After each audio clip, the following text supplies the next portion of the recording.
வணக்கம். இது crime time. நான் நந்தா. கடலூர் மாவட்டத்தில் அரசு மருத்துவமனையில் சிகிச்சை பெற்று வந்த கைதி கேக் வெட்டி மனைவியுடன் பிறந்தநாள் கொண்டாடிய சம்பவத்தில் 3 போலீசார் அதிரடியாக சஸ்பெண்ட் செய்யப்பட்டிருக்கின்றனர். நடந்தது என்ன? கடலூர் திருவந்திபுரம் பகுதியில் கடந்த 24ஆம் தேதி இரவு நடைபெற்ற பிறந்தநாள் நிகழ்ச்சியில் ரவுடி சூர்யா என்பவர் திடீரென நண்பர்களுடன் சென்று பட்டாக்கத்தியுடன் நடனமாடினார். அங்கிருந்த நாற்காலிகளை உடைத்து அட்டகாசம் செய்த அவர்கள் சிறிது நேரம் கழித்து இருசக்கர வாகனத்தில் பட்டாக்கத்தியை சுழற்றியபடி அங்கிருந்தவர்களுக்கு எச்சரிக்கை விடுத்து அச்சுறுத்தி விட்டு சென்றனர். அப்போது சாலையில் இருசக்கர வாகனத்தில் வந்து கொண்டிருந்த பிரகாஷ் என்பவரின் முகத்தில் கத்தியால் தாக்கி காயப்படுத்தி விட்டு சென்றுள்ளனர். இதுகுறித்து தகவல் அறிந்த கடலூர் திருப்பாதிரி புலியூர் போலீசார் வழக்கு பதிந்து ரவுடி சூர்யாவை தேடி வந்தனர்.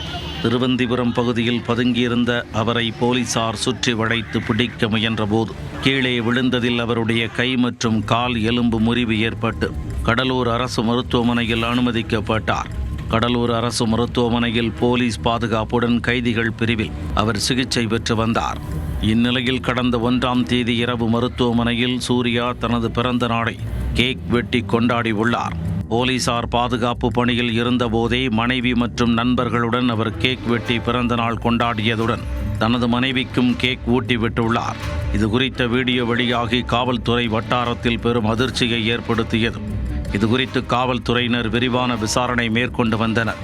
அங்கு பாதுகாப்பு பணியில் இருந்த திருப்பாதிரி புலியூர் காவல் நிலைய முதுநிலை காவலர் சாந்தகுமார் மற்றும் ஆயுதப்படை காவலர்கள் வேல்முருகன், கவியரசன் ஆகிய 3 பேரையும் பணியிடை நீக்கம் செய்து கடலூர் மாவட்ட காவல் கண்காணிப்பாளர் ராஜாராமன் உத்தரவிட்டுள்ளார். மேலும் பிறந்த நாள் கொண்டாடிய ரவுடி சூர்யாவை சென்னை மருத்துவமனைக்கு மாற்ற மத்திய சிறை நிர்வாகம் முடிவு செய்து இரவோடு இரவாக மாற்றப்பட்டார். போலீஸ் பாதுகாப்பில் இருந்த கைதி பிறந்த நாள் கேக் வெட்டி கொண்டாடியதால் 3 போலீசார் சஸ்பெண்ட் செய்யப்பட்ட சம்பவம் பெரும் பரபரப்பை ஏற்படுத்தி உள்ளது.